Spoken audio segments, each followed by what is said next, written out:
রব্বুল আলামিন আরেকটি উল্লেখ করলেন সূরা নিসার 69 নম্বর আয়াতের মধ্যে যে মাইয়ুতিইল্লাহু রাসূলা, যারা আল্লাহ এবং আল্লাহর রাসূল সাল্লাল্লাহু আলাইহি ওয়াসাল্লাম অনুগত্য করবে, ফাউলাইকা মাআল্লাযীনা আনআমাল্লাহু আলাইহিম, তারা এমন ব্যক্তির সাথে থাকবে আনআমাল্লাহু আলাইহিম, যাদের প্রতি আল্লাহ রাব্বুল আলামিন কি করেছেন, যাদেরকে আল্লাহ রাব্বুল আলামিন পুরস্কৃত করেছেন।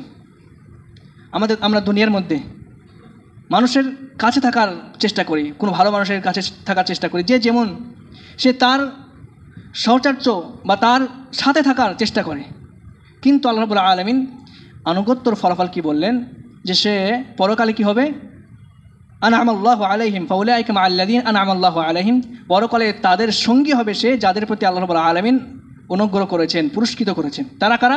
মিনান নাবিয়্যিন ওয়াস সিদ্দিকিন ওয়াশ শুহাদা ওয়াস সালিহিন, নবী ওয়াস সিদ্দিকিন, মিনান নাবিয়্যিন ওয়াস সিদ্দিকিন, সত্যবাদী যারা আছে, ওয়াশ শুহাদাই, যারা যুদ্ধের ময়দানে শহীদ হয়ে গিয়েছে, ওয়াস সালিহিন, যারা নেক ব্যক্তিবর্গ।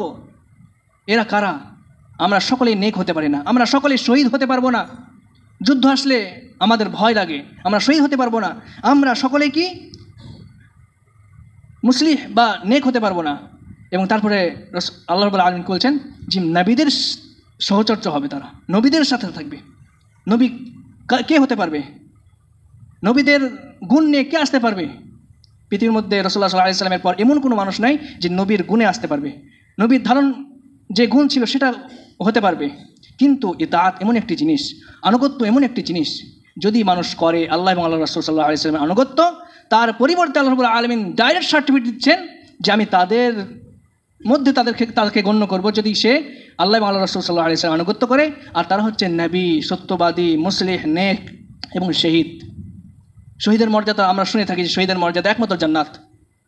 যে শহীদ যদি হয়ে থাকে এবং তার ইসলামের রাস্তায়, তাহলে তার কি, সে একমাত্র জান্নাত চলে যাবে।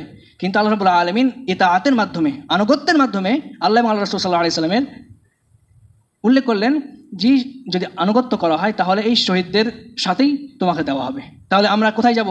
আনুগত্য করবো কি করবো না? অবশ্যই করব।